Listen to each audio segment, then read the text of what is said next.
महायुतीचा कोकणमधल्या विधानसभा जागेवरचा तिढा सुटल्याची माहिती आता सूत्रांकडून मिळते। याबाबतच्या महत्त्वाच्या बैठका पार पडल्याची माहिती सूत्रांनी दिली।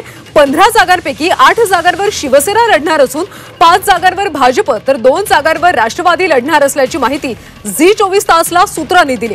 विधानसभा निवडणुकीसाठी महायुतीने मोर्चे बांधणी सुरू केली। महायुतीच्या नेत्यांच्या आता विभागावार बैठका सुरू झाल्यात। महायुतीमधला जो उमेदवार ज्या विधानसभा मतदारसंघातून निवडून येऊ शकतो अशा उमेदवारांना प्राधान्य देण्यात आले। यामध्ये महायुतीमधल्या विद्यमान आमदारांच्या मतदारसंघातल्या विकास कामांचा देखील आढावा घेण्यात आला।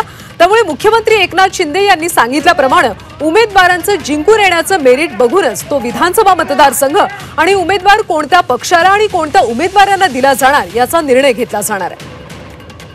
त्यामुळे कोकणमध्ये महायुतीचं आता ठरल्याचं पाहायला मिळतंय।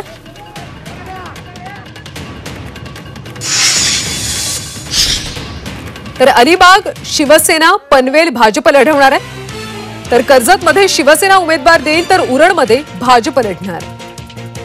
पेडमध्ये भाजप, श्रीवर्धनमध्ये राष्ट्रवादी लढेल।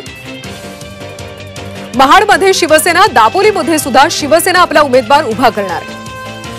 चिपळूणमध्ये राष्ट्रवादी तर तिकडे गुहागरमध्ये भाजप आपला उमेदवार देईल। रत्नागिरीमध्ये शिवसेना आणि राजापूरमध्ये देखील शिवसेनाच निवडणूक लढवणार। कणकवलीमध्ये भाजप, मालवणमध्ये शिवसेना आपला उमेदवार उभा करेल। सावंतवाडीमध्ये शिवसेना उमेदवार देईल। त्यामुळे कोकणमध्ये एक प्रकारे महायुतीचं आता ठरल्याचं पाहायला मिळतं।